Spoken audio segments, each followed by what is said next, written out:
प्यारे बच्चों, जीवांश educational academy में आप सभी का हार्दिक स्वागत है। बच्चों, एक छोटा सा प्रश्न है मेरा।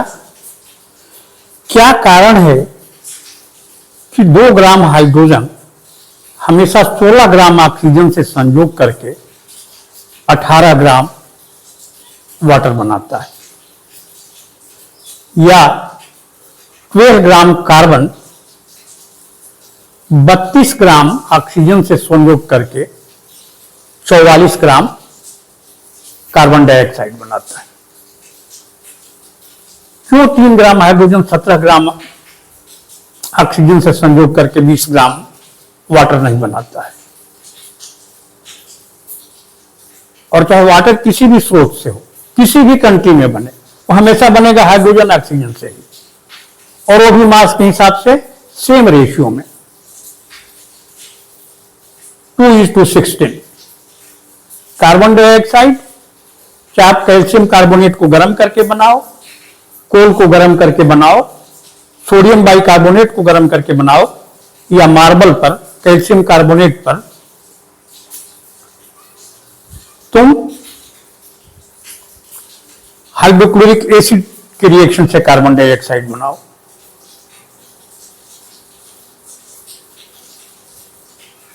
किसी भी मेथड से बनाओ, हमेशा 12 ग्राम कार्बन 32 ग्राम ऑक्सीजन से कंबाइन होकर के होगी।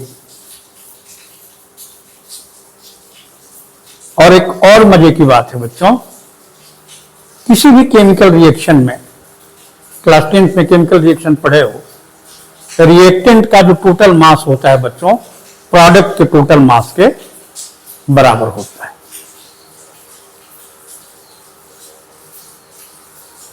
अठारहवीं और 18th एंड 19th सेंचुरी में scientist studied thousands of chemical reactions and he found that all the chemical reactions follow some certain laws.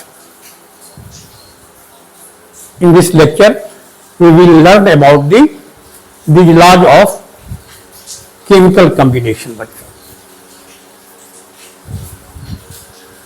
Laws of chemical combination. पहले एक छोटी सी प्रॉपर डिफिनेशन लिख लेते हैं, यहां हेडिंग लिख लीजिए, laws of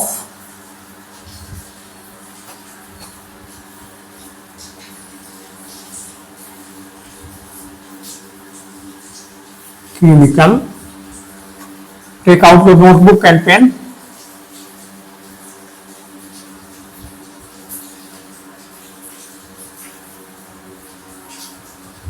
combination.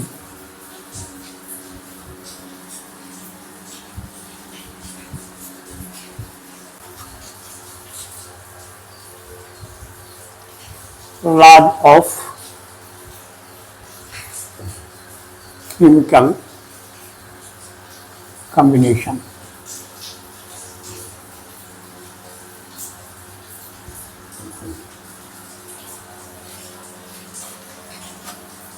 One line definition. Laws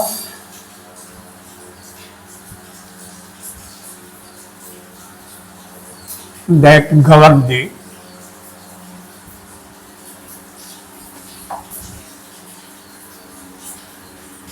chemical reactions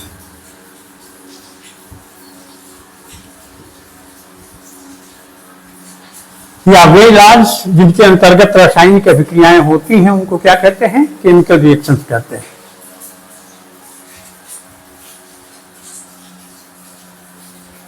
are known as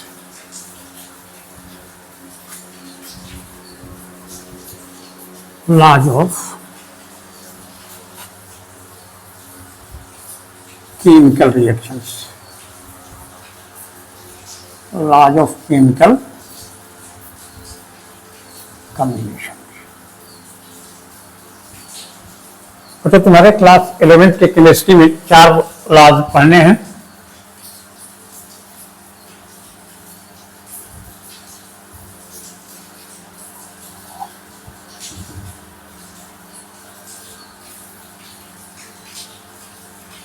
law of conservation of mass,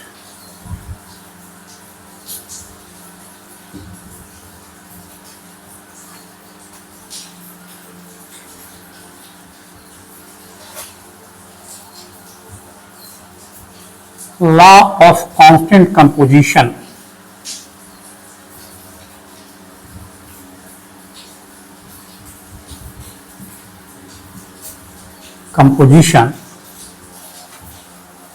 और तुम्हारी एनसीईआरटी में लिखा है लॉ ऑफ, इसी को कहते हैं डेफिनिट प्रोपोर्शंस।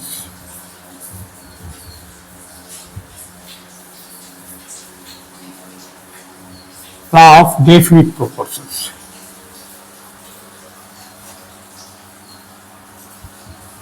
थर्ड लॉ है तुम्हारा बच्चों लॉ ऑफ मल्टीपल प्रोपोर्शन।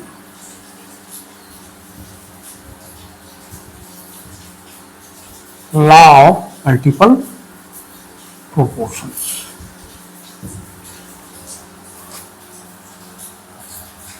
चौथा लॉ है बच्चों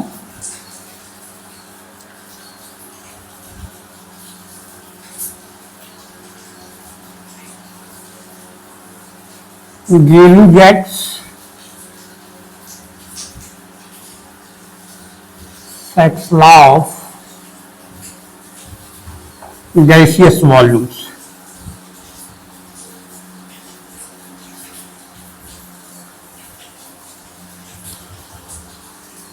बच्चों 5 लॉ होते थे। एक लॉ ऑफ रेसिप्रोकल प्रोपोर्शन जो है, और 5वां ये था। तो ये तुम्हारे एनसीईआरटी में नहीं रखा है, जो नया सिलेबस है तुम्हारा। यही 4 लॉ पढ़ने हैं, समझ गए बच्चों। यही 4 लॉ जो है क्या करते हैं, किसी भी केमिकल रिएक्शन को गवर्न करते हैं। मतलब रासायनिक अभिक्रिया इन्हीं नियमों के अंतर्गत होती है। आइए बच्चों, हम लोग बारी बारी से इनको नोट कर लीजिए, और बारी बारी से हम लोग क्या करेंगे, इन लॉज के बारे में डिटेल में डिस्कस करेंगे। फर्स्ट लॉ पर, the law of conservation of mass। We will discuss each law one by one।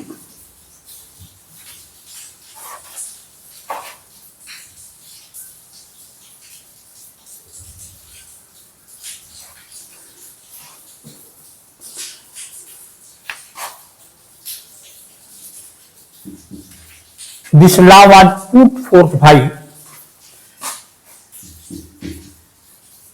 Antoine Lavoisier in 1789। Statement बहुत ही सिंपल है बच्चों इस लॉ का।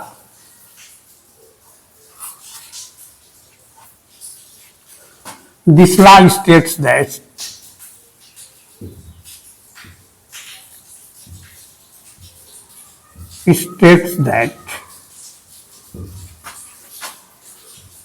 in all physical and chemical changes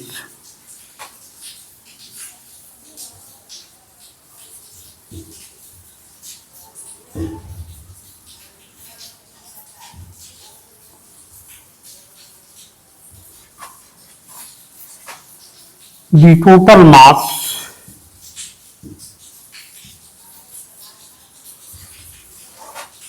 of reactants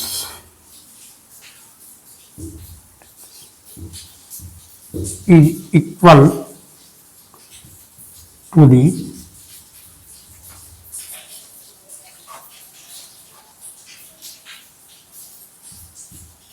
total mass of products।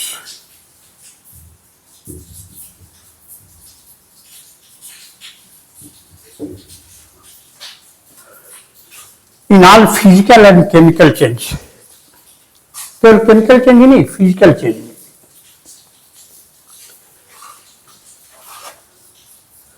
पहला, when matter undergoes a physical change. Physical change जानते हो, the change in the physical property of matter is known as. बच्चों chemistry के basic concept में मैंने लगभग आधा दर्जन से अधिक वीडियोस बनाई हैं और तुम्हारे क्लास 11 में पहला यूनिट क्या है? Basic concept in chemistry. दो चार टॉपिक बस रह गए, जैसे केमिकल कम्बिनेशन है, समझ गए ना। इसके बाद जो केमिकल कैलकुलेशंस हैं, बाकी सभी जो हैं बच्चों एकदम A to Z what is chemistry से मैंने शुरू किया है। मेरे लेक्चर्स देख सकते हो प्रीवियस, जो भी बेसिक कंसेप्ट ऑफ केमिस्ट्री पर है। एकदम ABCD से कोई सीखना चाहे तो सीख सकता है उन लेक्चर्स को देख करके। ये बहुत सिंपल है बच्चों। एक कॉनिकल फ्लास्क ले लेते हैं, समझ गए, और कॉनिकल फ्लास्क में क्या करते हैं, थोड़ी सी आइस ले करके और फ्लास्क का मुंह ठीक से बंद कर देते हैं। फ्लास्क इज वेल कॉर्क्ड, अच्छी तरह से मुंह बंद कर देते हैं और तब उसको तौल लिया जाता है। Flask is gently heated, then ice melts into water. Again this flask is weighed.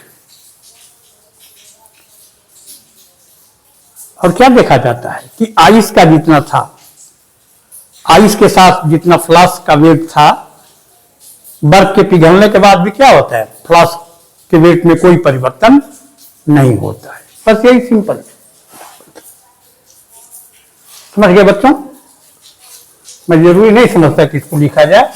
दूसरा मैटर, दूसरा एग्जांपल है बच्चों, when matter goes, when matter undergoes chemical change.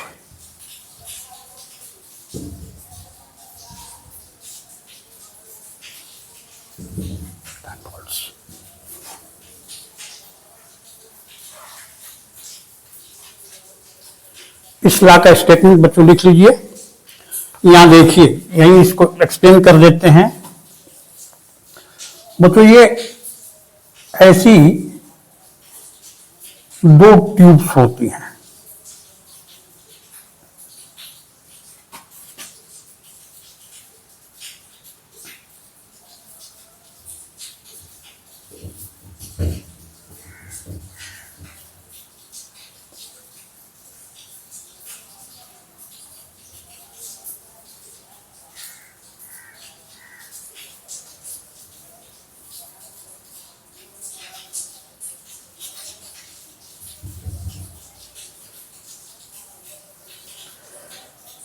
एक ट्यूब में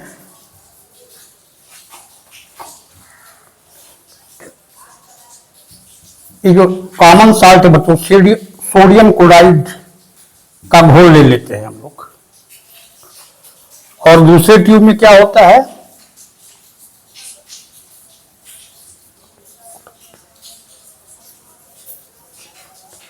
सिल्वर नाइट्रेट। सिल्वर नाइट्रेट भी साल्ट है बच्चों, इसका भी, और ये नली क्या होती है, इस तरह से आपस में जुड़ी होती है।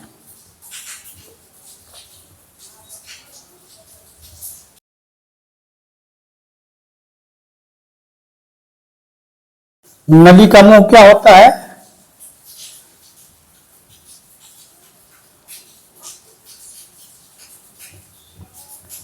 वेल कार्क्ड होता है, मुंह अच्छी तरह से बंद कर देते हैं।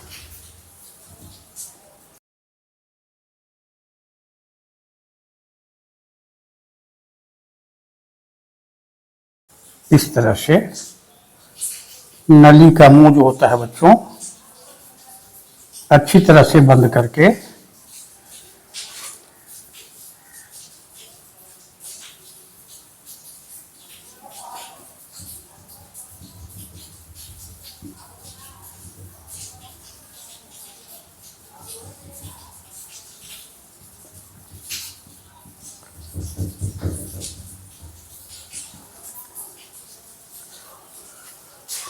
एक नली में क्या होता है,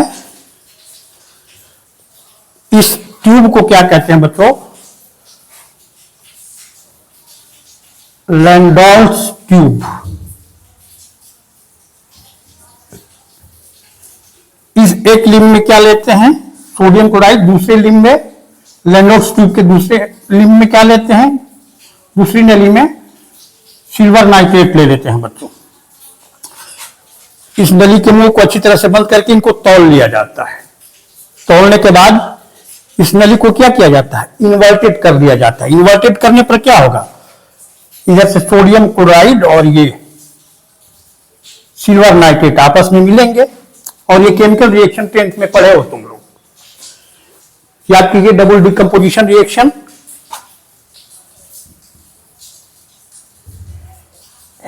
aqueous solution of sodium chloride मतलब नमक का घोल and aqueous solution of silver nitrate,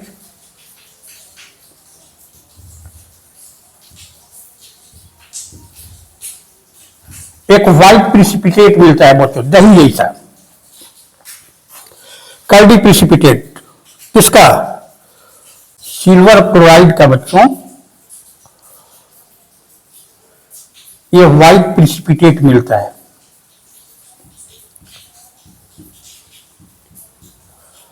और क्या बनता है, इसको यहां लिख लेते हैं, NaCl एक्वस।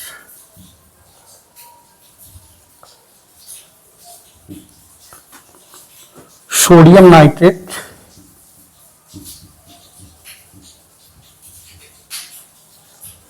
व्हाइट प्रिसिपिटेट, जानते हो जब दो आयनिक कंपाउंड्स के एक्वस सॉल्यूशन को आपस में मिलाते हैं, केमिकल रिएक्शन होती है, तो क्या बनता है, प्रिसिपिटेट बनता है। समझ गए ना, मतलब सॉलिड के रूप में होता है, जिसके इसको क्या किया जाता है, फिल्टर पेपर पर छान करके अलग कर लिया जाता है। इसी को क्या कहते थे, डबल डिकम्पोजिशन रिएक्शन। आयन की एक्सचेंज होती है, सोडियम और क्लोराइड आयन, और इसमें सिल्वर और नाइट्रेट आयन है। तो सिल्वर, ये जानते हो, ये बताना नहीं है, समझ गए ना, रिएक्शन समझते हो। यहां मेन क्या देखना है कि इसको तौल लिए, रिएक्टेंट ये है, प्रोडक्ट ये है। तो लैंडोल्स ट्यूब में उसने क्या किया, लैंडोल्स ने सोडियम क्लोराइड का लिया सोल्यूशन, और इसमें सिल्वर नाइट्रेट का, दोनों के मुंह को, नली को कार्क से क्या हुआ, ढक्कन से अच्छी तरह से बंद कर दिया और तौल लिया। तौलने के बाद नली को उल्टा किया, दोनों सॉल्यूशन आपस में मिलते हैं, ये केमिकल रिएक्शन होती है। और फिर तौलने के बाद मतलब AgCl और NO3 का टोटल मास क्या होता है बच्चों, उतना ही होता है जितना कि सोडियम क्लोराइड और सिल्वर नाइट्रेट का टोटल मास होता है। समझ में आया, ला में लिखे हो ना, दिसला स्टेप है कि नाल फिजिकल एंड केमिकल चेंजेस। पहला फिजिकल चेंज का उदाहरण हो गया, दूसरा हो गया केमिकल चेंज का। समझ गए बच्चों, एक और तीसरा एग्जांपल दे देते हैं। ये तो डबल डिकम्पोजिशन हो गया, और एक डिकम्पोजिशन रिएक्शन का।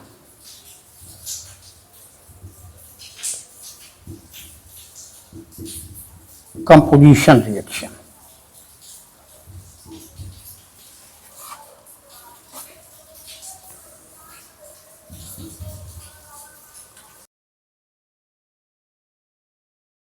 तो 100 ग्राम मर्क्यूरिक ऑक्साइड लेकर के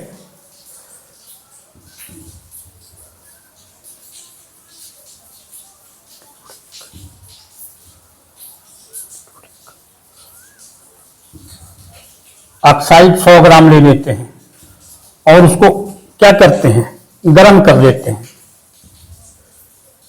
HgO को जब हीट करते हैं बच्चों, कितना लिए हैं, 100 ग्राम, तो ये मरकरी में और ऑक्सीजन में टूट जाता है। ये तो सॉलिड स्टेट में रहता है। ये जानते हो केमिकल रिएक्शन की फिजिकल, रिएक्टेंट और प्रोडक्ट की फिजिकल स्टेट के लिए सॉलिड, लिक्विड और गैस लगा देते हैं, या लिक्विड स्टेट में ये गैस, ये तो वैलेंस रिएक्शन है। ये कितना आता है, ऑक्सीजन 7.2 4 ग्राम, 22.6 ग्राम। समझ गए, मिलता है। तो टोटल मास ऑफ रिएक्टेंट कितना है इसमें?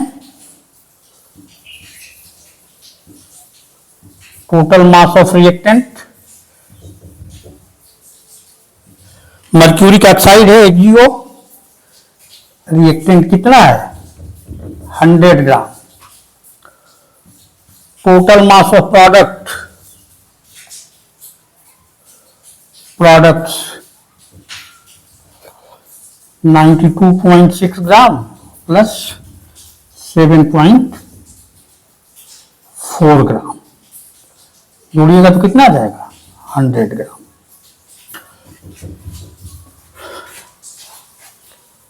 पहला फिजिकल चेंज का उदाहरण हो गया, दोनों क्या हो गया, केमिकल चेंज का उदाहरण हो गया। समझ गए बच्चों, एक डबल डिकम्पोजिशन रिएक्शन का एग्जांपल हो गया, दूसरा डिकम्पोजिशन रिएक्शन है। समझ में आया? ठीक है बच्चों, इसको नोट कर लीजिए। इसके बाद आते हैं नेक्स्ट लॉ पर। एंटोनियो लेवेवियर क्या थे? फ्रेंच साइंटिस्ट थे, फ्रेंच केमिस्ट थे।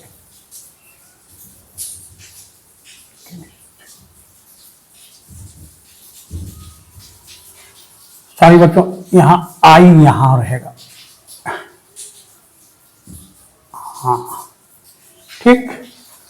और सेकेंड लॉ बच्चों वो भी फ्रेंची केमिस्ट में जेल प्राउस्ट ने दिया है, यही बता देते हैं। जेल प्राउस्ट इसके 10 साल बाद, मतलब इसमें लॉ ऑफ कांस्टेंट कंपोजिशन और law of definite proportion, second law भी, उसको भी बच्चों समझ लेते हैं।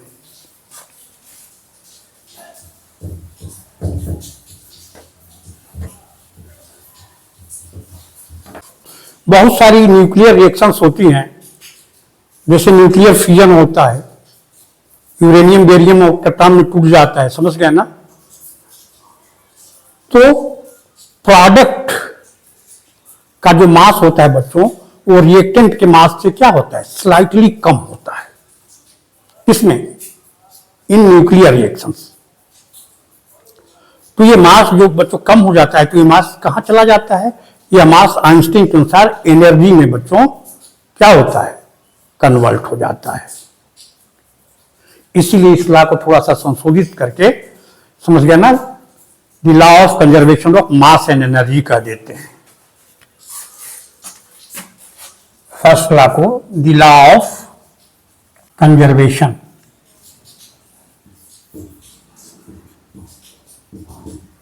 Law of conservation of mass and energy. बच्चों आइंस्टीन का प्रसिद्ध फार्मूला है delta E is equal to delta M C square.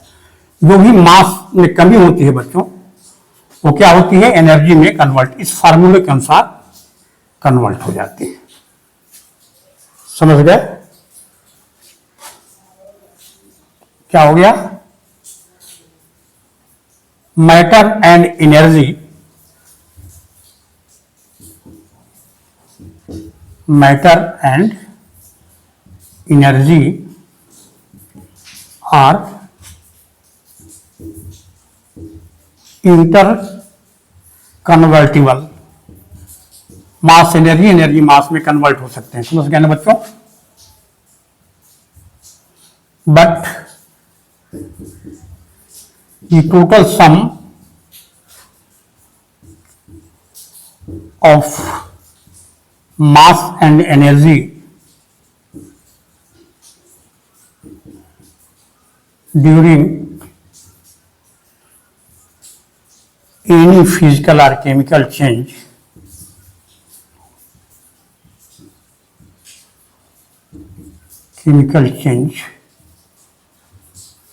remains constant।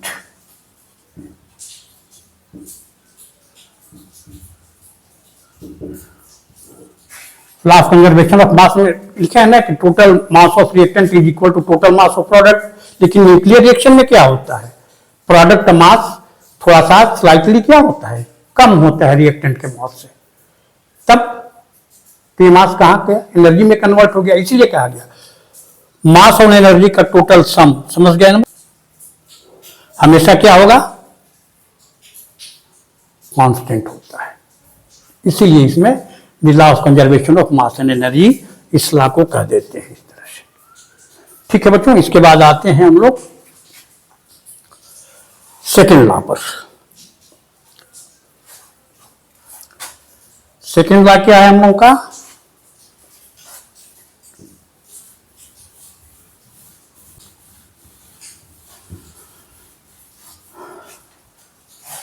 as you know, elements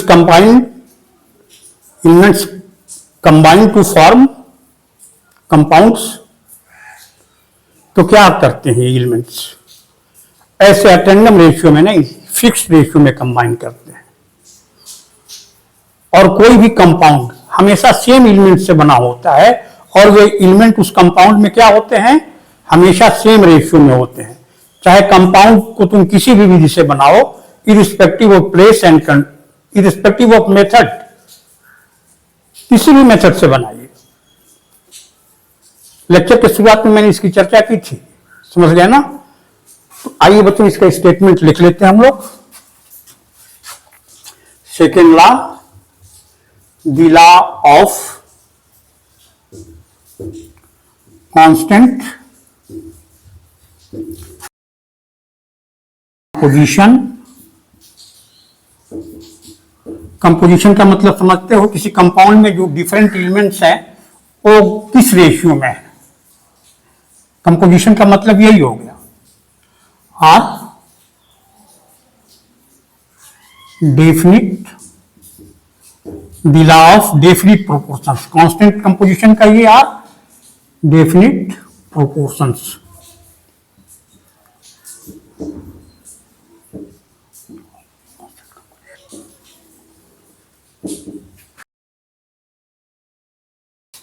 This law is with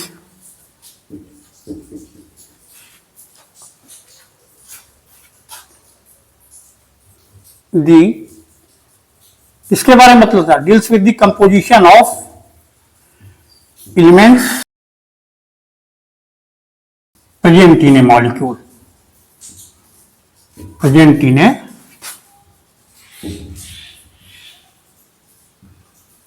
molecule। This law, चाहे आगे इसमें जोड़ लेते हैं यहीं पर, it states that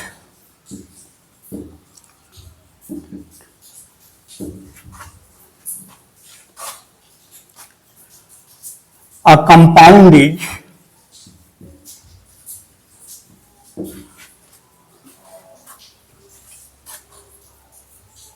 always formed, yeah, is always made up of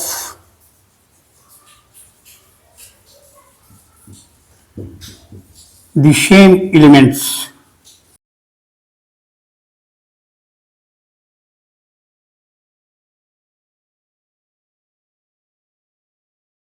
and in the same proportion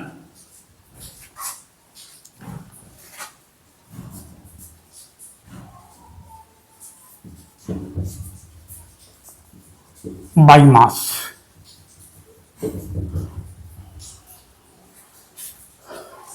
जैसे बच्चों वाटर है, वाटर हमेशा क्या होगा, पानी तुम किसी भी स्रोत से, कुएं से, तालाब से, समुद्र से, कहीं से भी पानी ले आओ, प्योर वाटर जो होगा बच्चों, हमेशा वो क्या होगा, सेम एलिमेंट हाइड्रोजन और ऑक्सीजन से मिलकर बना होता है। और मास के हिसाब से इनका रेशियो क्या हो जाएगा, हाइड्रो 2:16, 1:8। जानते हो ना हाइड्रोजन का मास क्या होता है, 1 U होता है। तो H2 कितना हो जाएगा, H2 का मास क्या हो जाएगा 2 U, और ऑक्सीजन कितना होता है 16 U, मतलब 2 ग्राम, 2 × 16, 2 ग्राम हो तो 16 ग्राम ये होगा ऑक्सीजन। कार्बन डाइऑक्साइड को बच्चों चाहे किसी भी मेथड से बताया ना, कैल्शियम कार्बोनेट को गर्म करके लेबोरेटरी में बनाते हैं, हीट करते हैं, calcium oxide plus CO2 gas बनती है, या कार्बन को एयर में बर्न करके बनाते हैं कार्बन डाइऑक्साइड, या कैल्शियम कार्बोनेट और हाइड्रोक्लोरिक अम्ल के रिएक्शन से कार्बन डाइऑक्साइड बनती है, CaO plus CaCl2 plus CO2। समझ गए? या सोडियम बाइकार्बोनेट को गर्म करके बनाते हैं,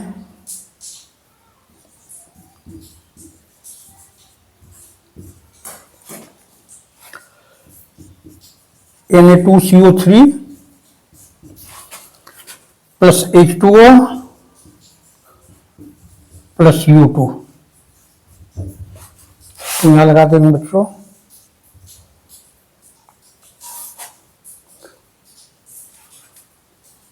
देख लीजिएगा, बैलेंस है ना सभी इक्वेशन। तो किसी तरह लेबोरेटरी में बनाइए आप, हमेशा कार्बन डाइऑक्साइड किससे मिलकर बनी होगी? कार्बन एंड ऑक्सीजन एटम से मिलकर बनी होगी। और कार्बन डाइऑक्साइड में कार्बन और ऑक्सीजन का बाई मास रेशियो क्या होगा? C कितना होता है? 12U। O कितना होता है? 16U। तो CO2 में क्या हो जाएगा? O2 का मास कितना हो जाएगा बच्चों? 32U। समझ गया ना? तो CO2 में 12 ग्राम क्या होगा? कार्बन। तो 32 ग्राम क्या होगी?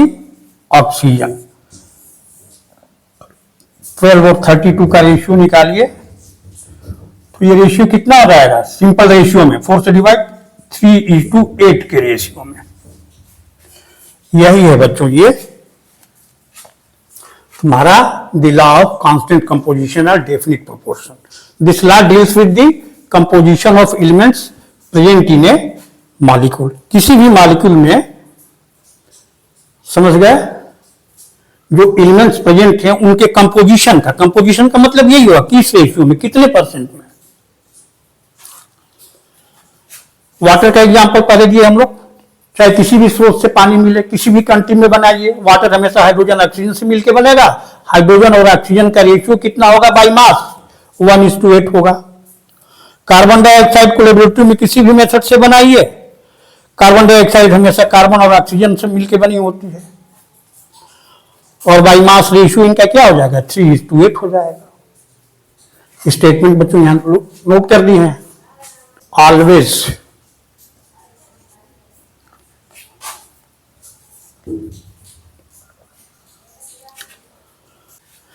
बच्चों एक चीज बतानी थी, जेल प्राउस्ट ने जो काम किया था, जेल प्राउस्ट, उन्होंने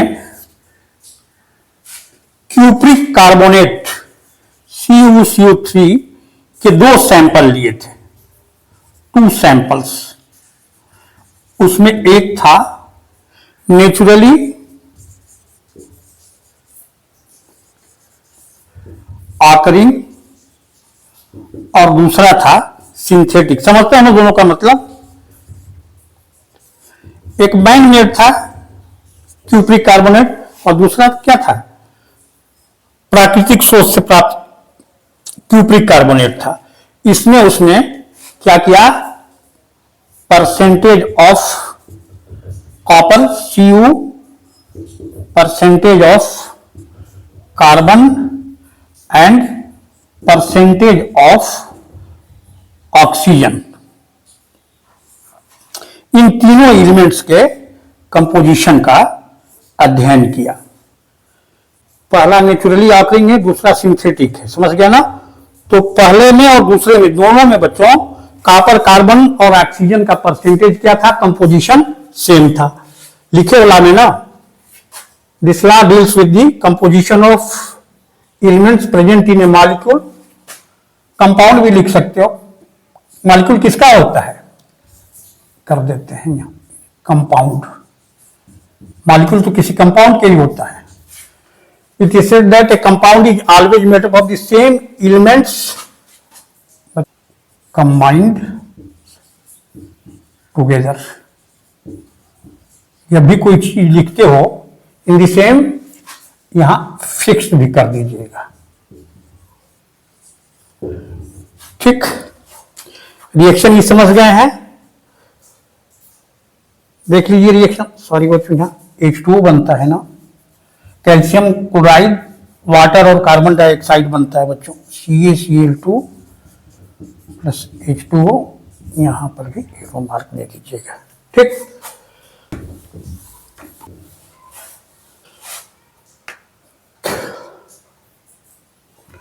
यहां बना लीजिए, थोड़ा ठीक रहेगा। Percentage of copper, percentage of carbon, percentage of oxygen. ये हो गया नेचुरल सैंपल, और ये हो गया सिंथेटिक। समझ गए बच्चों? इन्हीं दोनों के साथ उसने काम किया था बच्चों। समझ में आया? 51.35, 9.74, मतलब समझते हैं इतना परसेंटेज के हिसाब से कंपोजिशन दी गई। और ये था 38.91%। नेचुरल सैंपल में भी इतना ही था, कॉपर, कार्बन और ऑक्सीजन का कंपोजिशन, और जो सिंथेटिक बनाया गया उसमें भी सेम था। This also verified the statement of this law। समझ गए? उम्मीद है बच्चों ये लॉ तुम लोगों को समझ में आ गया होगा। समझ गए ना? मतलब cupric carbonate is always made up of copper, carbon and oxygen elements, and the composition of the elements in a sample either naturally or synthetic is found to be 51.35, 9.74% and 38.91% बच्चों। उसी तरह कार्बन डाइऑक्साइड में, carbon dioxide कभी भी क्या होती है, carbon और ऑक्सीजन एलिमेंट से बनी होती है, और उसमें फिक्स्ड रेशियो में, किसमें 12:32 और 3.8 बाई मास। ये 12 और 32 क्या है? 12 कार्बन का मास है, और ये 32 क्या है? ऑक्सीजन का मास है। कार्बन एटम का मास हो गया, ऑक्सीजन मॉलिक्यूल का मास हो गया यहाँ O2। ठीक है बच्चों, नेक्स्ट लेक्चर में हम लोग जो 2 रिमेनिंग लॉज रह गए हैं उनको पढ़ लेंगे, और इसके बाद आगे जो होगा हम लोग यूनिट 1 और यूनिट 2 में स्ट्रक्चर ऑफ एटम में बच्चों हम लोगों को अब बोहर्स एटॉमिक मॉडल डिस्कस करना है। और इसमें तुम्हारे यूनिट 1 में बहुत कम रह गए हैं, लेकिन जो बचा हुए बच्चों वो बड़ा क्या है, वो न्यूमेरिकल प्रॉब्लम्स इससे बहुत आती हैं, और कंसेप्ट जब तक तुम्हारा ठीक नहीं रहेगा न्यूमेरिकल्स नहीं बनेंगे। इसलिए जो भी रिमेनिंग है, बाकी तो मैंने बताया आधा दर्जन से अधिक मैंने वीडियोस बनाए हैं बेसिक कंसेप्ट ऑफ केमिस्ट्री पर, मोल concept, atomic mass, average atomic mass, ये सारा कुछ मैंने डिस्कस कर दिया बच्चों। मॉलिक्यूलर फार्मूला कैसे लिखा जाता है, मॉलिक्यूलर फार्मूला क्या है, स्ट्रक्चरल फार्मूला क्या है, इंपिरिकल फार्मूला क्या है। समझ गए बच्चों? ये सब कुछ मैंने डिस्कस किया है अपनी वीडियोस में।